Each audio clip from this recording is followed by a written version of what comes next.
ஓம் விக்னேஸ்வரா போற்றி, ஓம் நவக்கரனர்களை போற்றி. ரிஷபராசி நேர்களுக்கு வணக்கம். ரிஷபராசி காலபுருஷ சக்கரத்தில் 2ஆம் இடம், சுக்கிரனுடைய ஆட்சி வீடு. சுக்கிரன் உங்கள் ராசிக்கு 12ஆம் இடத்துல இருக்கிறாரு. ராசிக்கு 2 பக்கமும் சுபகரங்கள் நல்ல நிலைமையில் இருக்குது. தனித்த சுக்கிரனும் குருவும் இருக்கிறாங்க. 2ஆம் இடத்துல குரு சுயசாரத்தில் இருக்கிறாரு. சுக்கிரன் ராசி 12ஆம் இடத்துல பரணி நட்சத்திரத்துக்கு போக போகிறாரு. ஸோ 2 இயற்கை சுபகரங்கள் ராசிக்கு 2 பக்கம் இருக்கிறது நல்ல விதமாக பார்க்கப்படுகிறது. குருவருளும் சுக்கிர அருளும் உங்களுக்கு கிடைக்குது. உங்கள் ராசிக்கு மகாலட்சுமியோட அருளும் அந்த சிவனுடைய அருளும் கிடைக்குது. நல்ல விதமாக பார்க்கப்படுகிறது. இந்த காலகட்டத்தில் சில காரியங்களை பண்ணிங்கன்னா பண பிரச்சனை இருக்காது. எல்லாத்துக்கும் இங்கே பணம் ரொம்ப தேவைப்படுது. சரியான நேரில் பணம் பொருள் எல்லாருக்கும் உலகம் இல்லை. அதனால் இந்த வீடியோ பதிவில் நான் சில தாந்திரிய பரிகாரங்களை சொல்கிறேன். அதை செஞ்சிங்கன்னா உங்களுக்கு பணம் நல்லபடியாக இருக்கும். அடுத்து சுக்கிரன் 19ஆம் தேதி ராசிக்கு வந்துடுவார். 19/4/2026 ராசிக்கு வந்துடுவார். அடுத்து ராசிக்கு 2ஆம் இடத்துக்கு போவார். அடுத்து குரு பயிற்சி நல்லா இருக்கும். ராசிக்கு 3ஆம் இடத்துல குரு உச்சம் அடைவார். ஸோ ரிஷபராசிக்கு அடுத்த வருகின்ற நாட்கள் மிகச்சிறப்பாக பார்க்கப்படுகிறது. சரி சார், பணம் தங்க மாட்டேங்குது சார். வீட்டில் எவ்வளோ தான் சம்பாதிச்சாலும் பணம் தங்க மாட்டேங்கி, தேவைக்கு அதிகமாக செலவு இருக்குது. வருமானம் ஒரு பக்கம் வந்தாலும் செலவு ஒரு பக்கம் போயிட்டு தான் இருக்குது. அதுக்கு என்ன காரணம் சார் அப்படின்னு பார்த்தோம்னா, ராசி தான் முக்கியமான காரணம். நீங்கள் ராசி அப்படிங்கிறது மனம், உடல். நம்ம மனதால் நினச்சி உடலால் உழைக்கிறோம். உழைச்சி பணத்தை வீட்டுக்கு கொண்டு வரோம். வீடுங்கிறது என்ன? 2ஆம் இடம், வருமான வரஸ்தானம். குடும்பத்துக்கு பணம் சேர்கிற இடம். உங்கள் ராசிக்கு 2ஆம் இடம் மிதுனம். புதன் வலுத்து இருக்கணும். புதன் வலுத்து செவ்வாய் தாழ்ந்துட்டாருன்னா பணம் வீட்டில் இருக்கும். இப்போ உங்கள் ஜாதக கட்டத்தில் நீங்கள் அதை பார்க்கணும். சரியா நேர்களே, உங்கள் ஜாதக கட்டம் எல்லாருக்கும் இருக்கும். நீங்கள் ஒரு லக்கணத்தில் பிறந்திருப்பீங்க. லக்கண ரீதியாக தசாபுத்தி நடக்கும். அதெல்லாம் ஒரு பக்கம் இருந்தாலுமே ராசியை வச்சு பேசும்போது ராசி மனதுக்கும் உடலுக்கும் வெளி வட்டார பழக்க வழக்கத்துக்கும் உரையது. ராசி தான் கெமிஸ்ட்ரி. இப்போ நீங்கள் உங்கள் ராசியை வச்சு தான் நீங்கள் மற்ற இடத்துல போய் நீங்கள் கோஆர்டினேட் பண்ணுறீங்க. இப்போ நீங்கள் ஒரு இடத்துக்கு வேலைக்கு போகிறீங்க, ஒரு ஐடி கம்பெனியில் வேலை பார்க்குறீங்க. அங்கே ஒரு டீம் இருக்குது. அந்த டீமில் ஒரு 6 பேர் இருப்பாங்க வச்சுக்கோங்களேன். உங்கள் டீமில் 6 பேர் ஒவ்வொரு ராசியில் இருப்பாங்க. அந்த ராசியை சேர்ந்தவர்களுக்கும் உங்களுக்கும் இடையில் ஒரு கெமிஸ்ட்ரி, சரியா, ஒரு கெமிஸ்ட்ரி ஒர்க் அவுட் ஆகும். இதுதான் வேதியியல் அப்படிமோ. சரியா நேர்களே, நீங்கள் எந்த இடத்துல வேலைக்கு போனாலும் சரி, ஐடி கம்பெனியில் வேலை பார்த்தாலும் சரி, ஒரு மார்க்கெட்டில் வேலை பார்த்தாலும் சரி, சொந்தமாக தொழில் பண்ணாலும் சரி, தனியாக ஒரு ஃபேன்சி ஸ்டோர் வச்சுருந்தாலும் சரி, என்ன பிஸ்னஸ் பண்ணாலும் சரி, உத்தியோகம் என்ன பண்ணாலும் சரி, பிறர்கிட்ட நம்ம கோஆர்டினேட் பண்ணி தான் ஆகணும். பிறர்கிட்ட நம்ம பேசி பழகி தொழிலோ உத்தியோகமோ பண்ணி தான் ஆகணும். அது தவிர்க்க முடியாது. சோலோ பர்ஃபார்மன்ஸ் பண்ண முடியாது. தனியாக இருந்து எந்த காரியத்தையும் பண்ண முடியாது. நம்ம ஒரு கடை வச்சுருந்தாலுமே ஒரு 10 பேர் வாங்க வருவாங்க, 10 கஸ்டமர் வாங்க வருவாங்க. அவங்ககிட்ட நம்ம பேசி தான் ஆகணும். ஸோ அந்த கெமிஸ்ட்ரி அந்நேரம் ஒர்க் அவுட் ஆகும். அதை வச்சு தான் ராசிங்கிறோம். ராசிங்கிறது என்னென்னா, பிறர்கிட்ட நம்ம இன்ட்ராக்ட் பண்ணுறோம் பார்த்தீங்களா, அதுதான் ராசி. அது நல்லபடியாக இருக்கணும். இப்போ நீங்கள் ரிஷபராசியில் பிறந்துட்டீங்க. உங்களுக்கு வருமானம் நல்லா வரணும்னா புதன் நல்ல நிலைமையில் இருக்கணும். புதன் உங்கள் ராசிக்கு 2, 5 கூடையவன். புதன் பணத்தையும் அதிர்ஷ்டத்தையும் கொடுக்குறவர். நீங்கள் இப்போ ஒரு கடை ஆரம்பிக்கிறீங்க, ஒரு சின்ன ஃபேன்சி ஸ்டோர் ஆரம்பிக்கிறீங்க, ஒரு 5 லட்சம் இன்வெஸ்ட்மெண்ட் பண்ணி ஒரு ஃபேன்சி ஸ்டோர் ஆரம்பிக்கிறீங்க. அது நல்லபடியாக போகணும். அதில் நல்ல வியாபாரம் ஆகணும், பல மடங்கு பணம் பெருகணும், ப்ராஃபிட் நல்லா இருக்கணும் அப்படின்னா புதன் உங்கள் ஜாதகத்தில் நல்ல நிலைமையில் இருக்கணும். ராசிக்கு மறையாமல் இருக்கணும். சரியா நேர்களே, புதன் வலுத்து செவ்வாய் உங்களுக்கு கொஞ்சம் தனிஞ்சு இருக்கணும். செவ்வாய் யார் சார் அப்படின்னம்னா, உங்கள் ராசிக்கு 7, 12 கூடியவன். Integration and விரய சனாபதி. இணக்கத்துக்கும் கூட்டு தொழிலுக்கும் நண்பர்களுக்கும் கணவன் மனைவி உறவுக்கும் விரயத்துக்கும் உடையவர். செவ்வாய் கொஞ்சம் தாழ்ந்திருந்தார்னா நல்லபடியாக இருக்கும். ஆனால் செவ்வாய் ரொம்ப கெட்டு போயிடக்கூடாது. செவ்வாய் ரொம்ப கெட்டு போயிட்டாருன்னா கணவன் மனைவி உறவில் பிரச்சனை வந்துடும். சரியா, அதனால் செவ்வாய் விரய சாணத்தில் இருக்கக்கூடாது. செவ்வாய் விரய சாணத்தில் இருக்கக்கூடாது. அதுபோக அவர் ராசிக்கு 2, 5ஆம் இடத்துல இருக்கக்கூடாது. செவ்வாய் சுருக்கமாக சொன்னோம்னா, ரிஷபராசியில் பிறந்தவங்களுக்கு மேசத்தில் இருக்கக்கூடாது, மிதுனத்தில் இருக்கக்கூடாது, அதே மாதிரி கன்னியில் இருக்கக்கூடாது, விருச்சிகத்தில் இருக்கக்கூடாது. விருச்சிகத்தில் இருந்தாலும் ஆட்சி பெறுவார். ஆனால் 7ஆம் இடத்துல இருக்கிறதுனால திருமண விஷயத்தில் சில பிரச்சனையை கொடுப்பார். என்னதான் ஒரு மனிதன் சம்பாதிச்சாலும் சுத்த சுகங்கள் சேர்த்தாலும் திருமண வாழ்க்கை நல்லா இருக்கணும், கணவன் மனைவி உறவு நல்லா இருக்கணும், லைஃப் பார்ட்னர் நல்லா இருக்கணும். சரியா, பணத்தை சம்பாதிச்சுட்டு குடும்பம் இல்லாமல் நம்ம திரிஞ்சிட்டு இருக்க முடியாது. கணவன் மனைவி உறவு இல்லாமல் நம்ம வாழ முடியாது. ஸோ குடும்பம் நல்லபடியாக இருக்கணும்னா செவ்வாய் சில இடத்துல மறைமுகமாக இருக்கணும். சரியா, சரி, செவ்வாயை பற்றி நான் ஒரு வீடியோவில் தனியாக சொல்கிறேன். இப்போ இந்த வீடியோவில் சொன்ன வந்த காரியம் என்னென்னா, உங்களுக்கு பணம் வரணும். தண்ணி மாதிரி பணம் கரையுது சார், அது கரையாமல் இருக்கணும். பணத்தை நான் சேர்த்து வைக்கணும் அப்படின்னு நினைக்கிறவங்களுக்கு சில விஷயத்தை சொல்கிறேன், அதை நீங்கள் வீட்டில் செய்யுங்க. ஆனால் எந்த ஒரு காரியம் சொன்னாலுமே அது வேத ஜோதிடத்தை வச்சு தான் சொல்லணும். சரியா நேர்களே? வேத ஜோதிடம் கிரக நிலையை வச்சு தான் நம்ம சில காரியங்களையும் சில செயல்பாடுகளையும் செய்ய முடியும். இப்போ வேத ஜோதிடத்தின்படி ரிஷப ராசிக்கு புதன் வளர்க்கணும். அடுத்து உங்களுக்கு பணத்தை கொடுக்குறவர் யார் சார் அப்படின்னா சனி பகவான். சனி பகவான் நல்ல நிலைமையில் இருக்கணும். ராசிக்கு ராஜயோகாதிபதி, தர்மஸ்தானாதிபதி. சரியா? 9 10 கூடையவன். கர்மம் நீங்கள் செய்கிற காரியம் ஒரு பேரு புகழ் அந்தஸ்தோடு இருந்து நீடித்த ஒரு புகழை கொடுக்கும், நீடித்த காரியம் கொடுக்கணும். சில பேர் பாருங்கள், ஒரு கடை வச்சுருப்பாங்க, ஒரு டிபார்ட்மெண்ட் ஸ்டோர் வச்சுருப்பாங்க, தலைமுறை தாண்டி இருக்கும். அப்பா வச்சுருப்பார், மகன் வச்சுருப்பான், பேரனும் வச்சுருப்பான். அதே கடை அதே நாளில் அந்த இடத்துல வருஷ கணக்கில் இருக்கும், 50 60 வருஷமாக இருக்கும். நிறைய பார்க்குறோம். சரியா? அவங்க போட்டிருப்பாங்க சின்ஸ் 1960 அப்படின்னு போட்டிருப்பாங்க. 1960 இந்த கடை இருக்குது, கிட்டத்தட்ட ஒரு 66 வருஷமாக இருக்குது, ஒரு 3 தலைமுறை தாண்டி இருக்கும். எதுக்கு சொல்ல வரேன்னா, அப்படிப்பட்ட அமைப்புக்கெல்லாம் இந்த சனி பகவான் நல்ல நிலைமையில் இருக்கணும் ரிஷபராசிக்கு. ஏன்னா அவர் கர்மாதிபதி, காலம் தாண்டி பலனை கொடுக்குறவர். ஸோ புதனும் சனி பகவானும் உங்கள் ராசி கட்டத்தில் கேந்திர கோணத்தில் இருந்தாங்கன்னா நல்ல பலன்களை கொடுப்பாங்க. எந்த இடத்துல இருந்தாலும் பரவாயில்ல, கேந்திர கோணத்தில் இருக்கணும். புதனுக்கு சனி பகவான் மறையாமல் இருக்கணும், அவ்வளோதாங்க. புதனுக்கு சனி பகவான் மறையாமல் இருந்துட்டாலே ரிஷபராசினியர்கள் பொருளாதாரத்தில் நல்ல நிலைமையில் வந்துடுவீங்க. 2 5 9 10 அருமையான அமைப்பு. சரியா? அடுத்து குரு ஆகாத கிரகம் தான், ஆனால் 11 கூடையவன். அவரும் ஒரு நல்ல நிலைமையில் இருக்கணும். அவரும் ஒரு நல்ல நிலைமையில் இருந்து இவங்க 2 பேர்த்தை யாரோ ஒருத்தர் பார்த்துட்டாருன்னா நல்ல பலன்களை கொடுப்பாரு.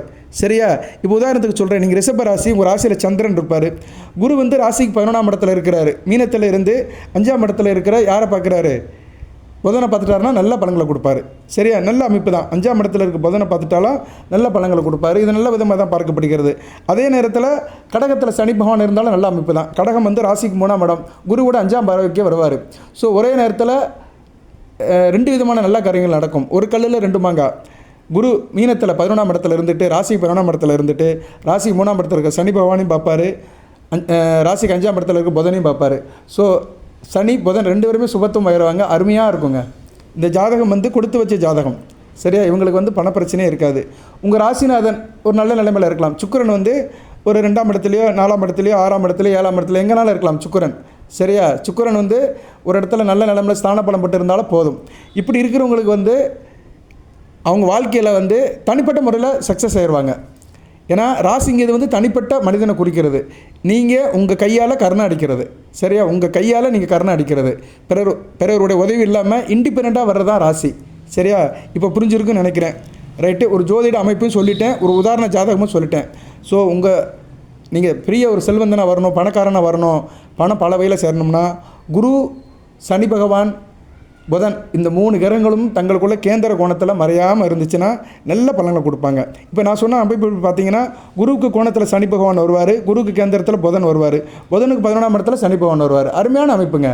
இப்படி இருக்கிறவங்க கோடிக்கணக்கில் சம்பாதிப்பாங்க. இவங்களுக்கு பணம் நல்லபடியாக இருக்கும். ரைட்டு? இப்போ பணம் தங்கணும் சார், எங்கள் வீட்டில் பணமே தங்க மாட்டேக்கு, நான் என்ன சார் செய்யணும் அப்படிங்கிறவங்களுக்கு சில வழிமுறைகளை சொல்கிறேன், அதை செய்யுங்க. சில காரணங்களை சொல்கிறேன் நான். சரியா? அதெல்லாம் செஞ்சிட்டிங்கன்னா பணம் உங்கள் வீட்டிலே தான் இருக்கும், எங்கேயும் போகாது. சரியா? பணம் வீட்டில் தங்கணும், செலவாகக்கூடாது, இருப்பு கட்டணும் அப்படின்னா தினமும் பூஜை பண்ணணும். தினமும் நீங்கள் பூஜை அறையில் மகாலட்சுமியோட மந்திரத்தை சொல்லணும். ஏன்னா ரிஷபராசியில் பிறந்தவங்க தினமும் மகாலட்சுமி மந்திரத்தை சொல்வது மிகச்சிறப்பாக பார்க்கப்படுகிறது. மகாலட்சுமி மந்திரத்தை நீங்கள் சொல்லலாம், சமஸ்கிருதத்திலும் இருக்குது, தனிப்பட்ட முறையிலையும் நீங்கள் சொல்லலாம். அஷ்டலட்சுமி நாமத்தை சொல்லலாம். ஓம் ஆதிலட்சுமியை போட்டி, தனலட்சுமியை போட்டி, தானியலட்சுமியை போட்டி, திவ்யலட்சுமியை போட்டி, திரைவலட்சுமியை போட்டி, சௌபாக்கியலட்சுமியை போட்டி, வீரலட்சுமியை போட்டி, விஜயலட்சுமியை போட்டி, ஐஸ்வர்யலட்சுமியை போட்டி, சந்தானலட்சுமியை போட்டி, மகாலட்சுமியை போட்டின்னு சொல்லலாம். ஏன்னா சமஸ்கிருதத்தில் ஒரு மந்திரம் இருக்குது. இந்த மந்திரம் வேணுங்கிற என்கிட்ட கேளுங்க, நான் அனுப்புகிறேன், ஃப்ரீயாகவே அனுப்புவேன். 8807457629 இந்த நம்பருக்கு கான்டாக்ட் பண்ணிங்கன்னா வாட்ஸ்அப்பில் உங்களுக்கு ஃப்ரீயாக அனுப்புவேன் இந்த இமேஜை. நமஸ்தே செல்வ ரூபிணியை, நமஸ்தே கமலவாசினி, தேகமே தனப்பிராப்தி நித்தியம், சித்திரப்பதமே சதா. இந்த மந்திரத்தை தினமும் ஒரு தடவை சொல்லணும். ரிஷபராசியில் பிறந்தவங்க தினமும் இந்த மந்திரத்தை ஒரு தடவை சொன்னீங்கன்னா பணம் உங்களுக்கு வருமானம் அதிகமாக வரும், செலவு குறையும். வருமானம் அதிகமாகும், செலவு குறையும். சரியா? இருப்பு கூடும், நல்ல இன்வெஸ்ட்மெண்ட் கூடும், நல்ல விதமாக பார்க்கப்படுகிறது. அடுத்து என்ன பண்ணணும்னா, நீங்கள் வீட்டில் ஒரு காரியம் பண்ணணும். வெள்ளிக்கிழமை செய்யணும். இல்லைனா பரணி, பூரம், பூராட நட்சத்திரம் வர அன்றைக்கி இந்த காரியத்தை பண்ணணும். இந்த காரியத்தை பண்ணினீங்கன்னா பணம் உங்களுக்கு வந்துக்கிட்டே இருக்கும், பணப்பிரச்சனையே இருக்காது. அது என்ன சார் அப்படின்னா, வெள்ளிக்கிழமை இரவு 8 to 9 வீட்டில் ஒரு மகாலட்சுமி பூஜை பண்ணுங்கள். ரிஷபராசிக்கு லக்ஷ்மி கணபதி படம் இருக்கணும். லக்ஷ்மி கணபதி படத்தை வச்சுக்கணும். அதே மாதிரி உங்களுக்கு லக்ஷ்மி என்ன லக்ஷ்மி சார் அப்படின்னா தைரியலட்சுமி படத்தை வச்சுக்கணும். லக்ஷ்மி கணபதி படத்திலே லக்ஷ்மி கணபதி இருப்பாங்க. அதுபோக தைரியலட்சுமி படம், அதுபோக உங்கள் இஷ்ட தெய்வம் குலதெய்வம் படத்தை நீங்கள் வச்சுக்கலாம். உங்களுக்கு விருப்பமான சாமி படத்தை வச்சுக்கலாம். நீங்கள் என்ன பண்ணணும்னா அகல் விளக்கு இருக்குது பார்த்தீங்களா, அகல் விளக்கு எடுத்து வச்சுக்கணும். அகல் விளக்கை வாழை இலையில் வச்சுக்கணும். சாமிக்கு சந்தனம் குங்குமம் வைங்க, பூ போடுங்க, பஞ்சபாத்திரத்தில் திருத்தம் வைங்க, அதில் பூ போடுங்க, பன்னீர் ஊற்றுங்க, அதெல்லாம் முறைப்படி செஞ்சுருங்க. சரியா? நான் வேணால் அந்த ஃபோட்டோ எடுத்து அனுப்புகிறேன். சரியா? என்ன வீட்டில் இருக்கிற ஃபோட்டோ இல்லைனா பூஜை ரூமில் இருக்கிற ஃபோட்டோ அனுப்புகிறேன். இது எல்லாருக்கும் தெரிஞ்சே தான். சரியா? ஒரு சாதாரண மிடில் கிளாஸில் இருக்கிறவங்க இப்படி தான் வீட்டில் கும்பிடுவாங்க. கொஞ்சம் பெரிய லெவலில் இருக்கிறவங்க ஹை லெவலில் இருக்கிறவங்க பூஜை அறை வச்சு கொஞ்சம் பிரம்மாண்டமாக பண்ணுவாங்க. வாட்டர் மேபி வீட்டில் சுருக்கமாக செய்கிறது தான். படங்கள் நான் சொன்ன படங்கள், அதுபோக அந்த பஞ்சபாத்திரம், வாழை இலை, நெய்வேத்தியம் என்ன கொஞ்சம் பொருள், நாட்டு சர்க்கரை, பசும்பால் இதை வச்சுக்கோங்க. வாழைப்பழம், வெத்தலை பாக்கு வச்சுக்கணும். ஏன்னா இது முக்கியமான ஒரு பூஜை. இந்த பூஜை செய்யும்போது வாழைப்பழம், வெத்தலை பாக்கு இருக்கணும். என்ன சார் செய்யணும் அப்படின்னா நமஸ்காரம் பண்ணுங்கள். நான் சொன்ன மகாலட்சுமி மந்திரத்தை சொல்லுங்கள். உங்கள் கஷ்டத்தெல்லாம் சொல்லுங்கள். அகல் விளக்கு இருக்குது பார்த்தீங்களா, அந்த அகல் விளக்கை வைங்க. அந்த அகல் விளக்கில் என்ன செய்யணும் அப்படின்னா அதுக்கு முன்னாடி நீங்கள் ஒரு காரியம் செய்யணும். என்ன செய்யணும்னா ஒரு கற்பூரம், ஒரு சாதாரண கற்பூர வில்லை, அந்த கற்பூர வில்லை, ஒரு பெரிய கற்பூர வில்லை, அதே சைஸில் ஒரு பச்சை கற்பூரம், 2 ஏலக்காய். சரியா? 2 ஏலக்காய், உடையாத ஏலக்காய். அதுக்கடுத்து ஜாதி பத்திரின்னு ஒன்று இருக்கும். நம்ம சமையலுக்கெலாம் போடுவோம், நறுமண பொருளாக இருக்கும். ஜாதி பத்திரி, அதை கொஞ்சம் பிச்சு போட்டுக்கலாம். சரியா? அதை கொஞ்சம் பாதி அளவு எடுத்து ஒரு உரலில் போடணும். சின்ன உரல், வீட்டில் நம்ம இது இடிப்போம் பார்த்தீங்களா, மிளகு, இஞ்சி, வெள்ளைப்பூண்டு ரசத்துக்கெல்லாம் இடிப்போம்ல, சின்ன உரல் மாக்கல்ல இருக்கும். மாக்கல்ல வச்சு இடிப்போம். எல்லா வீட்லேயும் இருக்கும், பெண்கள் வச்சுருப்பாங்க மாக்கல். அதை வேணால் ஃபோட்டோ அனுப்புகிறேன் நான். மாக்கல் எப்படி இருக்குன்னு அந்த ஃபோட்டோ அனுப்புகிறேன். அந்த மாக்கல்லில் அதை போட்டுடணும். சரியா? ஒரு கற்பூர வில்லை, ஒரு பச்சை கற்பூரம், 2 ஏலக்காய், அந்த ஜாதி பத்திரி, அதை ஒரு பாதி அளவு போட்டுடணும். கொஞ்சம் போல் தான் வரும். அதை போட்டுட்டு நல்லா இடிங்க. நல்லா இடிச்சிட்டிங்கன்னா அது திரளாக வந்துடும். அதை அப்படியே எடுத்து வச்சுக்கோங்க. பூஜையெல்லாம் முடிஞ்ச பின்னாடி என்ன பண்ணுங்கன்னா அதை அகல் விளக்கில் போட்டுருங்க. அகல் விளக்கில் போட்டு பொருத்திடுங்க, எரியும். ஏற்கனவே கற்பூரமும் பச்சை கற்பூரமும் சேர்ந்து இருக்கிறதுனால எரியும். அதை நீங்கள் தீபாராதனை காட்டுங்க. சரியா? நேரில் வீடு முழுக்க காட்டுங்க, தெய்வத்துக்கும் காட்டுங்க, ஒன்றும் பிரச்சனை இல்லை. அதில் உள்ளது எல்லாமே மகாலட்சுமிக்கு வேண்டிய பொருட்கள் தான். கற்பூரம், ஏலம், பச்சை கற்பூரம், ஜாதி பத்திரி, அது ஒரு நறுமண பொருள் தான். ஸோ எல்லாமே நறுமண பொருள் அனைத்துமே மகாலட்சுமிக்கு வேண்டியதான். அதை வச்சு வீடு முழுக்க காட்டினீங்கன்னா வீட்டில் இருக்கிற தீய சக்தியெல்லாம் போயிடும், நெகட்டிவ் தாட்ஸ் எல்லாம் போயிடும், நேர்மறை எண்ணங்கள் வந்துடும், நேர்மறை சக்தி உள்ளுக்க வரும். தீய சக்தி எதனாச்சும் காற்று கருப்பு எது என்ன இருந்தாலுமே போயிடும். வீடு முழுக்க காட்டுங்க. அதை எதில் காட்டணும்னா கையில் வச்சு காட்டக்கூடாது, ஒரு தட்டில் வச்சு தான் காட்டணும். பித்தளை தட்டில் அந்த அகல் விளக்கை வச்சு நீ வீடு முழுக்க காட்டுங்க. காட்டி முடிச்சோடனே தீபம் அணைஞ்சு போயிடும். அந்த கற்கள் இருக்கும், அதை அப்படியே விட்டுருங்க. அதை என்ன பண்ணிங்கன்னா மறுநாள் காலை சனிக்கிழமை என்ன பண்ணுறீங்கன்னா அந்த கற்களை எடுக்கிறீங்க. அது அப்படியே இருக்கட்டும். அந்த கற்களை எடுத்து என்ன பண்ணுறீங்கன்னா கொஞ்சம் நெய் ஊற்றுங்க. அதில் நெய் ஊற்றிட்டிங்கன்னா ஒரு மை மாதிரி ஆயிரும். சரியா? அந்த கற்களை நல்லா தூள் பண்ணிட்டீங்கன்னா நைஸ் ஆயிரும். சரியா? அந்த சாம்பல் நைஸ் ஆயிரும். அதில் நெய் கொஞ்சம் தேவையான அளவுக்கு ஊற்றணும். ரொம்ப அதிகமாக ஊற்றக்கூடாது. ஒரு 2 சொட்டு 3 சொட்டு அந்த கற்களுக்கு ஏற்ற மாதிரி. சரியா? அந்த ஆராத்தி கற்களுக்கு ஏற்ற மாதிரி ஊற்றிட்டு அதை பிசைஞ்சிருங்க. மை மாதிரி ஆயிரும், கருப்பு மை மாதிரி ஆயிரும். அந்த மையை எடுத்து நீங்கள் நெத்தியில் வச்சுக்கலாம். சரியா? நீங்கள் எந்த காரியத்துக்கு போனாலுமே அந்த மையை எடுத்து கொஞ்சம் நெத்தியில் வச்சுக்கலாம். மிகச்சிறப்பாக பார்க்கப்படுகிறது. அது பூஜை ரூமிலே இருக்கலாம். அது பூஜை ரூமில் இருக்கிறதுனால திருஷ்டி இருக்காது. சரியா? வீட்டில் மகாலட்சுமி அப்படியே பரிபூர்ணமாக இருப்பாள். இது பச்சை கற்பூர திலகம். சரியா? பச்சை கற்பூரத்தில் செய்கிற திலகம். இதுக்கு தேவையான பொருட்கள் பச்சை கற்பூரம், சாதா கற்பூரம், 2 ஏலக்காய், ஜாதி பத்திரி. இது திட்டமாக செய்கிறதுக்கு நான் கொஞ்சம் பெருசாக செய்யணும்னா நீங்கள் அளவு அதிகமாக பண்ணிக்கலாம். சரியா? குவான்டிட்டி அதிகமாக பண்ணிவிட்டு நெய்யை ஊற்றிக்கலாம். சரியா? இன்னும் சின்ன விஷயந்தான். இதை செஞ்சு வச்சு யூஸ் பண்ணி பாருங்கள். பணம் பல வகையில் வரும். வர வேண்டிய பணம் வரும், வாரா கடன் வரும், நிலுவை பணம் வரும், எல்லாமே வரும். ஸோ இது ஒரு முக்கியமான விஷயமாக பார்க்கப்படுகிறது. இது ஒரு தாந்திரிக பரிகாரம். வீட்டில் ஒரு பூஜை, மகாலட்சுமிக்கு பூஜை பண்ணிவிட்டு மந்திரத்தை சொல்லிவிட்டு அவளுடைய நாமத்தை சொல்லிவிட்டு அவளுக்கு முன்னாடியே இதை நம்ம செஞ்சு இதை வழிபாடு பண்ணோம்னா ரிஷபராசி நேயர்களுக்கு ஐஸ்வர்யம் நல்லபடியாக வரும்.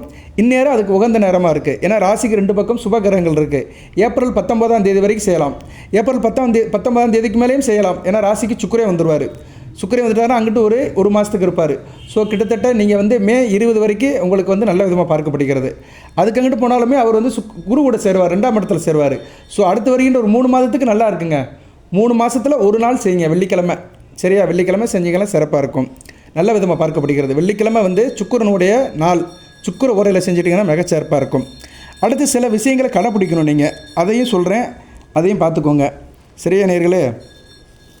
இரவு நேரத்தில் வந்து துணியை துவைக்காதீங்க. பெண்கள் தயவுசெய்து, ஆண்களாக இருந்தாலும் சரி பெண்களாக இருந்தாலும் சரி, இரவு நேரத்தில் துணியை துவைக்காதீங்க. இரவு நேரத்தில் துணி துவைச்சிங்கன்னா பணம் வந்து கையில் நிற்காது, பணம் வந்து ரொம்ப கரைஞ்சிரும், கையை விட்டு போயிடும். அதே மாதிரி இரவு நேரங்களில் குப்பையை வெளியே போடாதீங்க. சாப்பிடும்போது அன்னத்தை சிந்தக்கூடாது. சரியா? தட்டில் வச்சு சாப்பிட்டாலும் சரி, வாழையில் வச்சு சாப்பிட்டாலும் சரி, அன்னத்தை சிந்தாமல் சாப்பிடுங்க. இரவு நேரத்தில் வந்து சாப்பாட்டு கொஞ்சம் வீட்டில் இருக்கணும். நீங்கள் நைட்டில் டிஃபன் சாப்பிட்டாலுமே இரவில் வந்து பாத்திரத்தில் வந்து கொஞ்சம் சாதமும் தண்ணியும் ஊற்றி வைங்க. ஏன்னா இரவில் வந்து தேவதைகள் வருவாங்க. இந்த பிரபஞ்சத்தில் தேவதைகள் இருக்கிறாங்க. அந்த தேவதைகள் வந்து இரவு நேரம் வந்து பார்க்கும்போது நம்ம வீட்டில் அன்னம் இருந்துச்சுன்னா அதை பார்த்துட்டு அவங்க கொஞ்சம் சாப்பிட்டு போவாங்க. அது ஒரு நம்பிக்கையின் அடிப்படையில் தான் அவங்க பார்ப்பாங்க, இந்த வீட்டில் இருக்கிறவங்களாம் வயிறார சாப்பிட்ருக்குறாங்களா, இந்த வீட்டில் அன்னம் மிச்சமாக இருக்கா அப்படின்னு அந்த தேவதைகள் வந்து பார்த்துட்டு போவாங்க. அதனால் இரவு நேரம் வந்து அடுப்படியில் வந்து எப்பயுமே கொஞ்சம் சாதத்தை போட்டு தண்ணி ஊற்றி வைங்க. இது மறக்காமல் செஞ்சீங்கன்னா வீட்டில் பண பிரச்சனையே இருக்காது. அதுபோக பணமும் அதிகமாக செலவாகாது. இந்த வீடியோவில் வந்து 2 விஷயம் உங்களுக்கு ஃபுல்ஃபில் ஆகும். ஒன்று, பண வரவு நல்லா இருக்கும். அடுத்து, பணம் தேவையில்லாமல் செலவாகாது. சரியா? வரவு அதிகமாகும், செலவு குறையும். அடுத்து வந்து தலை இருக்குது பார்த்தீங்களா? நம்ம தலையை வந்து 2 கையால் சொரியக்கூடாது. எல்லோரும் வந்து தலையை சொரிவோம். முதல் தலையை வந்து கையால் சொரியக்கூடாது. தலை அரிச்சிச்சுன்னா சீப்பை வச்சு சொரிஞ்சிக்கலாம். தலையை வந்து பொதுவாக வந்து நம்ம வந்து கையை வச்சு சொரியக்கூடாது. சில பேர் 2 கையை வச்சுட்டு அப்படி பரண்டுவாங்க. சரியா? அப்படிலாம் செய்யக்கூடாது. சரியா? தலையை வந்து 2 கையால் வந்து சொரியக்கூடாது. அதை செய்யாமல் இருந்தீங்கன்னா பணம் பல வகையில் இருக்கும். அதுபோக வெள்ளிக்கிழமை சுக்கிர உரையில் உப்பு வாங்கணும். வெள்ளிக்கிழமை காலையில் 6 to 7, இல்லைன்னா மதியம் 1 to 2, இல்லைன்னா இரவு 8 to 9 கடையில் போய் உப்பு பாக்கெட் வாங்கணும். கல் உப்பு வாங்கணும். சரியா? இந்த பொடி உப்பு வாங்கக்கூடாது, கல் உப்பு வாங்கணும். அதை வாங்கிட்டீங்கன்னா வீட்டில் வந்து பணம் பல மடங்கு வந்துக்கிட்டே இருக்கும். பண பிரச்சனையே இருக்காது, பணம் மழை போல் குவியும். அதுபோக வந்து இரவு நேரம் யாருக்கும் வந்து உப்பும் அரிசியும் கொடுக்கக்கூடாது, இரவல் கொடுக்கக்கூடாது. வேண்டியவர்கள் யாராக இருந்தாலும் சரி, உங்களுக்கு நெருங்கிய உணவர்கள் யாராக இருந்தாலும் சரி, உப்பு அரிசி கொடுக்கக்கூடாது. அரிசி வந்து சந்திரனுடைய ஆதிக்கம், உப்பு வந்து சுக்கிரன். ஸோ இதை 2 இரவல் கொடுக்கவே கூடாது. அதுபோக வந்து நல்லெண்ணெய் வந்து யாரும் கடன் கொடுக்கக்கூடாது. நல்லெண்ணெய் யாரும் கடன் கட்டாங்கன்னா கொடுக்காதீங்க. யாருக்கிட்டையும் நல்லெண்ணெய் கடன் வாங்காதீங்க, யாருக்கும் நல்லெண்ணெய் கடன் கொடுக்காதீங்க. 2யுமே செய்யக்கூடாது. சரியா? நல்லெண்ணெய் ரொம்ப முக்கியம். சனி பகவானுடைய ஆதிக்கம் உள்ளது. அது சில பேருக்கு மேட்ச் ஆகாது. அது ரிஷபராசிக்கு வந்து சனி பகவான் வந்து ராஜயோகாதிபதி. அதனால் நல்லெண்ணெய் விஷயத்தில் ரொம்ப கவனமாக இருங்க. நல்லெண்ணெயை வந்து யாருக்கும் கொடுக்காதீங்க, யாருக்கிட்டையும் வாங்காதீங்க. கடையில் போய் வாங்கிட்டு உங்கள் வீட்டு யூஸுக்கு வச்சுக்கோங்க. அதுபோக சனிக்கிழமை தோறும் சாப்பாட்டில் நல்லெண்ணெய் சேருங்க. நீங்கள் சனிக்கிழமை தோறும் ரிஷபராசினியர்கள் சாப்பாட்டில் நல்லெண்ணெய் சேர்த்திங்கன்னா உங்களுக்கு வந்து பேரு புகழ் அந்தஸ்து தொழில் கர்மம் காரியம் எல்லாமே நல்லாயிருக்கும். ஏன்னா சனிக்கிழமை சனி பகவானுடைய ஆதிக்கம் உள்ள நாள். இன்றைக்கி நல்லெண்ணெய் ஒரு சொட்டுனாச்சும் வயிற்றுக்குள்ளே போகணும். சரியா? ஒரு சொட்டு வயிற்றுக்குள்ளே போச்சுன்னா நல்ல அமைப்பை கொடுப்பார், உடல் ஆரோக்கியத்தை கொடுப்பார், உடல் உஷ்ணத்தை குறைப்பார். உங்களுக்கு வந்து சர்வரோக நிவாரணியம் சொல்கிற மாதிரி அனைத்தும் வசப்படும். அதனால் சனிக்கிழமை நல்லெண்ணெய் ஊற்றி சாப்பிடுங்க. அதுபோக வந்து சனிக்கிழமை வந்து துளி உளுந்த பருப்பு சாப்பாடை சேர்க்கணும். துளி உளுந்த பருப்பு ராகுவின் ஆதிக்கம். ராகு சனி பகவான் 2 பேருமே வந்து ரிஷபராசிக்கு நல்ல பலன்களை செய்வாங்க. சரியா? 2 பேரும் ஒரே மாதிரி தான் ஆக்ட் பண்ணுவாங்க. ராகு வந்து சனி பகவான் மாதிரி தான் ஆக்ட் பண்ணுவார். துளி உளுந்த பருப்பு சாதம். துளி உளுந்த பருப்பில் ராகுவின் ஆதிக்கம் இருக்குது. நல்ல எண்ணெயில் வந்து சனி பகவானோட ஆதிக்கம் இருக்குது. சாதம் சந்திரன். ஸோ சில பேருக்கு ஜனன ஜாதகத்தில் ராசியில் சனி சந்திரன், சனி ராகு 2 பேர் சேர்ந்து இருப்பாங்க. இவங்களாம் என்ன பண்ணணும்னா சனிக்கிழமை வந்து துளி உளுந்த பருப்பு சாதம் பண்ணி நல்லெண்ணெய் ஊற்றி எள்ளு துவையல் வச்சு சாப்பிடணும். இது உடம்புக்கு ரொம்ப ஆரோக்கியமானதுங்க. ஃபுல்லாக ப்ரோட்டீன். அந்த காலத்தில் இது செய்வாங்க. இந்த காலத்தில் ரொம்ப குறைச்சி போச்சு. அந்த காலத்துலலாம் சனிக்கிழமை எண்ணெய் தேய்ச்சி குளிச்சுட்டு வீட்டில் வந்து துளி உளுந்த பருப்பு சாதம் பண்ணி நல்லெண்ணெய் ஊற்றி எள்ளு துவையல் வச்சு சாப்பிடுவாங்க. இப்போ இருக்கிற வயசானவங்களுக்குலாம் தெரியும். சரியா? இந்த வீடியோ கேட்குறவங்க ஆமாம் சார் அது ரொம்ப நல்லது அப்படின்னு நினைக்கிறவங்க கமெண்ட் பாக்ஸில் போடுங்க. நாங்கள் எங்கள் வீட்டில் அதை ஃபாலோ பண்ணுறோம் அப்படின்னு சொல்கிறவங்க கமெண்ட் பாக்ஸில் போடுங்க. சரியா? இப்போ இதெல்லாம் குறைஞ்சி போச்சு. இப்போ சனி ஞாயிறுனா என்னென்னமோ கடையில் வாங்கி திங்க ஆரம்பிச்சிட்டாங்க. எல்லாம் ஸ்விக்கியில் போயிடுச்சு. ஸ்விக்கியில் ஆர்டர் போடுறது, ஏதோ ஒன்று வாங்கி திங்கிறது. சரியா? அப்படி போயிட்டுருக்குது. அதனால் இதெல்லாம் கொஞ்சம் பாரம்பரிய உணவுகளெல்லாம் கொஞ்சம் சாப்பிட்டு பழகுங்க, நல்லது. சரியா? கிரகங்களுடைய நவகிரகங்களுடைய ஆதிக்கம் குறையும். அதுபோக இப்போ வந்து ரிஷபராசியில் ராகு திசை நடக்கும். சில பேருக்கு சனி திசை நடக்கும். ராகு திசை கொஞ்சம் வயசில் நடக்கும், சனி திசை வயசானவங்களுக்கு நடக்கும். அவங்களாம் சனிக்கிழமை தோறும் இந்த துளி உளுந்த பருப்பு சாதம் நல்லெண்ணெய் ஊற்றி சாப்பிட்டிங்கன்னா அந்த திசையோடைய தாக்கம் வெகுவாக குறையும். அந்த திசை நல்லாயிருக்கும். சனி திசையே நல்லாயிருக்கும், ராகு திசையே நல்லாயிருக்கும். இதெல்லாம் சூட்சும வழிபாடு. உணவே மருந்து. ஏன்னா தெய்வங்கள் வந்து தானியத்திலும் இருக்குது. ஒவ்வொரு கிரகத்துக்குமே தானியம் இருக்குது. அதனால் எல்லாமே நம்ம கையில் தாங்க இருக்குது. எல்லாமே நம்மளோட வழிபாட்டிலையும் இருக்குது, நம்மளோட செயல்பாட்டிலையும் இருக்குது. சரியா? வீட்டையே நம்ம வந்து ஒரு இதாகிக்கலாம், ஆஸ்பத்திரிக்கே போக வேண்டாம். நம்ம வீட்டில் நல்லபடியாக சாப்பிட்டு இருந்தாலே வந்து நமக்கு நோய் நொடி இல்லாமல் இருக்கலாம். வீட்டையே கோயிலாக ஆக்கிடலாம், வீட்டையே வந்து ஒரு சித்தா சித்தா சாலையாக ஆக்கிடலாம். ஸோ இப்படி நிறைய இருக்குது. நம்ம எல்லாத்தையும் மறந்துட்டோம், காலப்போக்கில் வந்து எல்லாத்தையும் மறந்துட்டு சரியா வேறு மாதிரி ஆகிட்டோம். இப்போ இது ஒன்றும் பெரிய விஷயம் கிடையாது. இதுக்காக நீங்கள் வந்து ரொம்ப ரிஸ்க் எடுக்க வேண்டிய அவசியம் இல்லை. வீட்டில் செஞ்சு சாப்பிட போகிறோம். இதை செஞ்சு சாப்பிடுங்க. உங்களுக்கு வந்து அது சனி திசையும் ராகு திசையும் நல்லாயிருக்கும், பிரச்சனை இல்லாமல் இருக்கும். அதுபோக வந்து வெள்ளிக்கிழமை உப்பு, நான் சொன்ன மாதிரி அந்த சுக்கர உரையில் உப்பு வாங்கிட்டு வாங்க. உப்பு தீபம் ஏற்றலாம். உப்பு தீபம் ஏற்றுறது எப்படின்னு நான் அடுத்த வரையும் வீடியோவில் போடுறேன். உப்பு தீபம்னு ஒன்று இருக்குது. அந்த உப்பு தீபம் ஏற்றுறது வந்து மிகச்சிறப்பாக பார்க்கப்படுகிறது. சரியா? உப்பை குமிச்சு வச்சு அதுக்கு மேலே தீபம் ஏற்றணும். அது ஒரு முறை, அந்த செய்முறையை நான் அடுத்த வீடியோவில் சொல்கிறேன். ஏன்னா இதே 20 நிமிஷம் ஆயிடுச்சு. ஸோ வீட்டில் உப்பு தீபம் ஏற்றினாலும் வீட்டில் பணம் இருக்கும், பணம் அந்த அளவுக்கு கரையாமல் இருக்கும். அதுபோக சமையல் அறை இருக்குது பார்த்தீங்களா, சமையல் அறையை சுத்தமாக வச்சுக்கணும். சமையல் அறையில் வந்து எப்போயுமே உப்பு அரிசி தீர்ந்து போகக்கூடாது. அரிசி வீட்டில் இருந்துக்கிட்டே இருக்கணும், உப்பு இருந்துக்கிட்டே இருக்கணும். அப்படி தீர மாதிரி ஆகிப்போச்சுன்னா நீங்கள் போய் டக்குன்னு கடையில் வாங்கிட்டு வந்துடணும். அரிசி உப்பு தீரவே கூடாது. மற்ற பொருட்கள் தீர்ந்தால் கூட பரவாயில்ல, அரிசியும் உப்பும் வந்து வீட்டில் தீராமல் இருந்துச்சுன்னா வீட்டில் மகாலட்சுமி இருப்பா. அதுபோக வந்து உங்கள் வீட்டில் வந்து தண்ணியை ரொம்ப சிந்தக்கூடாது. கிச்சனில் வந்து தண்ணி ரொம்ப சிந்தக்கூடாது. சரியா நேரில் கிச்சனில் வந்து தண்ணி சிந்தக்கூடாது. அதுமாதிரி கிச்சன் டேப் இருக்குது பார்த்தீங்களா, அதில் தண்ணி ஒழுகக்கூடாது, சொட்டுன்னு ஒழுகக்கூடாது. இதெல்லாம் இல்லாமல் இருந்துச்சுன்னா வீட்டில் வந்து பணம் வந்து இருப்பு இருக்கும். சரியா? வீட்டில் வந்து பணத்தோடைய இருப்பு இருக்கும், பணம் வந்து கரையாது, பணம் வந்து நிறைய செலவு இருக்காது. வீட்டில் வந்து ஒட்டடை இருக்கக்கூடாது. ஒட்டடை இல்லாமல் வீடை பார்த்துக்கணும். சிலந்தி வலை ஒட்டடை இருக்கக்கூடாது, சுத்தம் எடுத்துடணும். அழுக்கு துணிகள் வீட்டில் இருக்கக்கூடாது. கந்தலை ஆனாலும் கசிக்க கட்டு துணியை வந்து துணிமணி துவைச்சி ஒரு இடத்துல மடித்து வச்சுருங்க. சரியா? பீரோவில் வைக்கிறீங்களே இல்லையோ, ஒரு டேபிள்லையோ பெட்டிலையோ எது மேலே இருந்தாலுமே துவைச்ச துணியை மடித்து வச்சுட்டா பிரச்சனை கிடையாது. அதுபோக வந்து வீட்டில் வந்து சனிக்கிழமை தோறும் இரவு 8 to 9 சனி உரையில் சில காரியங்கள் பண்ணணும். என்ன சார் காரியம் பண்ணணும் அப்படின்னோம்னா, பித்தளை தட்டில் கல் உப்பை பரப்புங்க. பித்தளை தட்டில் கல் உப்பை பரப்பி பச்சை கற்பூரத்தை வச்சுருங்க. ஒரு பச்சை கற்பூரம் ஒரு 20 ரூபாய்க்கு வாங்கினீங்கன்னா ஒரு துண்டு கொடுப்பாங்க. பச்சை கற்பூரத்தை வச்சு அதை பொருத்தி வீடு முழுக்க காட்டுங்க. பூஜை ரூமுக்கும் காட்டலாம். சரியா? ஆராத்தி பண்ணிவிட்டு வீடு முழுக்க காட்டுங்க, பூஜை ரூம் முழுக்க காட்டுங்க, எல்லா இடத்துக்கும் காட்டுங்க. பாத்ரூமை தவிர மற்ற எல்லா இடத்துக்கும் காட்டுங்க. காட்டிட்டு அதை தூக்கி வெளியே போட்டுருங்க. கற்பூரம் எரிஞ்சு முடிஞ்சோடனே அந்த கல் உப்பை எடுத்து ஓரமாக கால் மீது படாமல் போட்டுருங்க. இதை போட்டுட்டிங்கன்னா வீட்டில் இருக்கிற திருஷ்டியெல்லாம் போயிடும், கெட்ட சக்தியெல்லாம் போயிடும், துர்சக்தியெல்லாம் போயிடும். அதிர்ஷ்ட தேவதைகள் வீட்டுக்குள்ளே வந்துடுவாங்க. சரியா? வீட்டில் வந்து பச்சை கற்பூரம் வந்து வீட்டில் இருக்கணும். வீட்டில் வந்து பூஜை அறையில் வந்து முக்கியமான பொருட்கள் இருக்கணும். பூஜை அறையும் சமையலறையும் ஒன்றுக்கொண்டு தொடர்பு உடையது. சரியா நேர்களே? பூஜை அறை சுக்கிரன் குருவுடைய ஆதிக்கத்தில் இருக்கும். சமையலறை சந்திரன் செவ்வாவுடைய ஆதிக்கத்தில் இருக்கும். இது 4 கிரகங்களுமே ரொம்ப முக்கியமான கிரகங்கள். சமையலறை சந்திரன் செவ்வாய், சந்திரமங்கல யோகம். பூஜை அறை சுக்கிரன் குரு, இது நல்ல விதமாக பார்க்கப்படுகிறது. குரு பொருளாளன், சுக்கிரன் வந்து பொருளாளன், குரு வந்து அருளாளன்.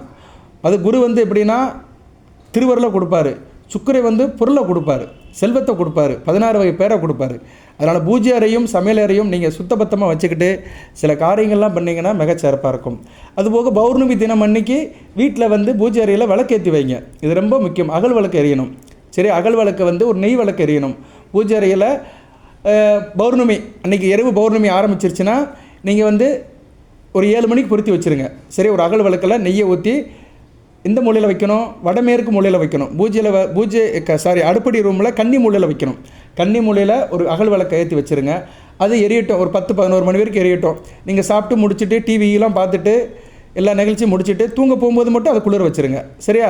அது எப்படி ஒரு அகல் விளக்கில் நம்ம நெய் ஊற்றி எரிய வச்சோம்னா இப்படி ஒரு 1.5 மணி நேரம் 2 மணி நேரம் எரியும். ஒரு 8 மணிக்கு பொறுத்து வச்சிங்கன்னா ஒரு 10-10:30 வரைக்கும் எரியும். அதுக்கு மேலே அதை குளிர வச்சுட்டு அப்படியே நீங்கள் தூங்க போங்க. நல்லாயிருக்கும். வீட்டில் வந்து ஒரு நல்ல மனம் இருக்கும். அந்த பௌர்ணமி சந்திரன், குளிர்ந்த சந்திரனுடைய ஆதிக்கம் அடுப்படிக்கு வரும். ஏன்னா அடுப்படி வந்து ஏற்கனவே சந்திரனுடைய ஆதிக்கத்தில் இருக்குது, சந்திரன் செவ்வாவுடைய ஆதிக்கத்தில் இருக்குது. அந்த அகல் விளக்கு ஏற்றி வச்சிங்கன்னா அந்த அகல் விளக்கில் நெருப்பு வந்து செவ்வாய். ஸோ சந்திரமங்கல யோகம் அப்படியே அடுப்படியில் இருக்கும். பணம் பல வகையில் குமியும். பௌர்ணமி அன்னைக்கு அடுப்படியில் கிச்சனில் வந்து அகல் விளக்கு ஏற்றணும். நெய் விளக்கு தான் ஏற்றணும், நல்லெண்ணெய் ஊற்றி ஏற்றக்கூடாது. நெய் விளக்கு, நெய் வந்து சுக்கிரன். ஸோ அங்கே ஒரு விஷயத்தில் 3 தெய்வத்தினுடைய ஆதிக்கம் இருக்குது. நெருப்பு செவ்வாய், நெய் வந்து சுக்கிரன், பௌர்ணமிங்கிறது வந்து சந்திரனுடைய ஆதிக்கம். சரியா? நிலா பௌர்ண நிலா, சந்திரனுடைய ஆதிக்கம் உள்ள பொழுது. இரவு பொழுதுனாலே சந்திரனுடைய ஆதிக்கம் தான். ஸோ அடுப்படி வந்து உங்களுக்கு நல்ல விதமாக பார்க்கப்படுகிறது. எந்த வீட்டில் வந்து அடுப்படியில் வந்து மகாலட்சுமி தங்கிட்டாலோ அந்த வீடு வந்து நோயற்று இருக்கும். ஏன்னா அடுப்படியில் உள்ளது தான் நம்ம சமைக்கிறோம், சமைச்சதை தான் சாப்பிட்றோம். சரியான நேர்களே, உணவே மருந்து. நம்ம சாப்பாட்டில் வந்து எந்த பிரச்சனையும் இருக்காது. ஸோ அதனால் நீங்கள் என்ன பண்ணுறீங்கன்னா, அடுப்படியில் வந்து அந்த பௌர்ணமி தோறும் நெய் விளக்கு ஏற்றி வைங்க. இன்னும் நிறைய சொல்லிட்டு போகலாம் நேர்களே. நிறைய என்கிட்ட இந்த தாந்திரிய பரிகாரங்கள், வாழ்வியல் பரிகாரங்கள் நிறையா இருக்குது. நான் ஒன் பை ஒன்னாக சொல்கிறேன், தொடர்ந்து பாருங்கள். இந்த வீடியோவில் வந்து பணம் தண்ணீர் போல் கரையாமல் இருப்பதற்கு சில வழிபாடுகள் சொல்லியிருக்கிறேன். அதை ஒட்டி தான் நான் வந்து உங்களுக்கு தம்மையில் போடுவேன். பணம் கையில் தங்காமல் தண்ணீர் போல் கரைவதற்கு என்ன காரணம், அப்படித்தான் நான் தம்மையில் போடுவேன். வீடியோவை பாருங்கள். எது சந்தேகம் இருந்தால் கேளுங்க. இந்த வீடியோ பதிவில் நான் வேத ஜோதிடத்தின்படி சொல்லியிருக்கிறேன். ரிஷப ராசிக்கு எந்தெந்த கிரகங்கள் பணம் தரும், எந்தெந்த கிரகங்கள் எந்தெந்த இடத்துல எந்தெந்த அமைப்பில் இருந்தால் வேத ஜோதிடத்தின்படி பணம் உங்களுக்கு தாராளமாக இருக்கும், அதை சொல்லியிருக்கிறேன். அதுபோக சில இறை வழிபாடு பூஜை புனஸ்கார முறையும் சொல்லியிருக்கிறேன். ஒரு சின்ன பரிகாரம் சொல்லியிருக்கிறேன். பச்சை கற்பூர திலகத்தை பற்றி சொல்லியிருக்கிறேன். சரியா? அந்த பச்சை கற்பூர திலகம் வந்து உங்களுக்கு பணத்தை கொண்டு வரும். அதை வந்து நீங்கள் நெத்தியில் பூசிக்கலாம், எங்கே வேணாலும் பூசிக்கலாம்.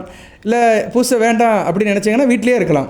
சரியா? வீட்டிலே அது வந்து அந்த பூஜை ரூமில் இருந்துச்சுன்னா ஒரு நல்ல ஒரு வைப்ரேஷன் இழுத்துட்டு வரும், நல்ல விதமாக பார்க்கப்படுகிறது. இப்படி நிறைய இருக்கு நேயர்களே. உண்மை ஒன்றா சொல்கிறேன். மந்திரம் ரொம்ப முக்கியம். மந்திரத்துக்கு தெய்வம் அடிமை. அதனால் மகாலட்சுமி மந்திரத்தை சொல்லணும். இந்த மந்திரத்தை தான் சொல்லணும் கிடையாது. உங்களுக்கு தெரிஞ்ச மந்திரம் எது வேணாலும் சொல்லலாம். மகாலட்சுமி மந்திரத்தை, அஷ்டலட்சுமி ஸ்தோத்திரம் எது வேணாலும் சொல்லலாம். அந்த சொல்கிறதுக்கு இப்போ நேரம் நல்லா கணிஞ்சு வந்திருக்கு. சரியா? ராசிக்கு 2 பக்கமும் இயற்கை சுபகிரகங்கள். சுக்கிரன் தனித்து இருக்கிறாரு. தனித்து சுக்கிரனும் ராசிக்கு 12ஆம் இடத்துல இருக்கிறாரு. ராசிக்கு 2ஆம் இடத்துல தனித்த குரு இருக்கிறாரு. ஸோ ராசிக்கு 2 பக்கமும் 2 இயற்கை சுபகிரகங்கள் அரண்களாக இருக்கின்றன. இந்த காலகட்டத்தில் சுப தொடர்பில் இந்த காரியத்தை பண்ணிங்கன்னா ரிஷபராசிக்கு மிகச்சிறப்பாக இருக்கும்.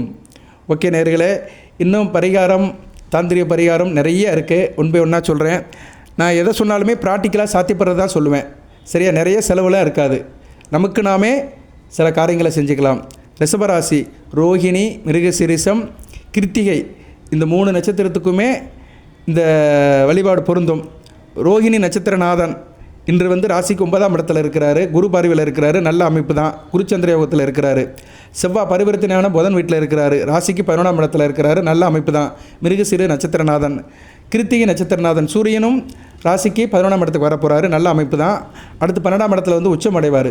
ஸோ 3 நட்சத்திரநாதர்களுமே அடுத்தடுத்து நல்ல நகர்வில் இருக்கிறாங்க, நல்ல டிரான்சிஸ்டில் இருக்கிறாங்க. ஸோ இது வந்து நட்சத்திரத்துக்கு ஒரு வலுவை கொடுக்கும். சரியா நேர்களே? நிறைய நேர்கள் இந்த ராகதிசை பற்றி வீடியோ போடுங்க சார், சனி மகாதிசை பற்றி வீடியோ போடுங்கன்னு கேட்டிருக்காங்க. இந்த வீடியோ போடுறேன், தொடர்ந்து பாருங்கள். உங்கள் ஆதரவை கொடுங்க, லைக் பண்ணுங்கள், சப்ஸ்கிரைப் பண்ணுங்கள். எந்த தகவல் இருந்தாலும் கமெண்ட் பாக்ஸில் போடுங்க. அஷ்டலட்சுமி ஸ்தோத்திரத்தை சொல்லுங்கள். சரியா? நீங்கள் டெக்ஸ்ட் பண்ணுங்கள். சரியா நேர்களே? உங்களுக்கு தெரிஞ்ச மகாலட்சுமியோட நாமத்தை டெக்ஸ்ட் பண்ணுங்கள். மிகச்சிறப்பாக பார்க்கப்படுகிறது. வாழ்த்துக்கள். பணம் பல வகையில் சேரும். சரியா நேர்களே? பணம் இருப்பு, கையில் இருப்பு அதிகமாகும், நல்லபடியாக பார்க்கப்படுகிறது. சரியா? நீங்கள் நினைப்பீங்க, நான் என்னடா நான் விழுந்து சாமி கும்பிட்றேன், எனக்கு பணமே வரமாட்டேங்க அப்படின்னு நினைப்பீங்க. அதுக்கு சில காரணங்கள் இருக்கும், ஜாதக ரீதியாக காரணங்கள் இருக்கும். அது என்னென்னு என்கிட்ட சொல்லுங்கள். கிரக அமைப்பை சொன்னீங்கன்னா அதுக்கேற்ற மாதிரி நான் பரிகார வழிபாடை மாற்றி சொல்லுவேன். சரியா? இது பொதுவாக சொல்கிறது தான். ஒவ்வொருத்தருக்கும் ஒவ்வொரு ஜாதகம் மாறுபடும். நான் ஏற்கனவே சொன்ன மாதிரி புதன், சனி பகவான், குரு இவங்க 3 பேரும் நல்ல நிலைமையில் இருக்கிறவங்களுக்கு ரிஷபராசியில் 100க்கு 50% நல்லாயிருக்கும். சரியா? அதுக்கு மேலே தசாபுத்தி, கிரக அமைப்பு, லக்கண ரீதியாக சில மாற்றங்கள் இருக்கும். 100க்கு 50 உங்களுக்கு கிடைக்கும். சரியா நேர்களே? வாழ்த்துக்கள். எல்லாமே இறைவன் ரிஷபராசி நேர்களுக்கு சில சௌபாகியத்தையும் சில ஐஸ்வர்யத்தையும் சில நன்மையிலும் கொடுப்பார். அனைத்து வளங்கள் நலங்களை பெற்று தேக ஆரோக்கியத்துடன் தீர்க்காயலுடன் நீடியோடி வாழ்க, நிறைந்த வளம் பெறுக. நன்றி நேர்களே.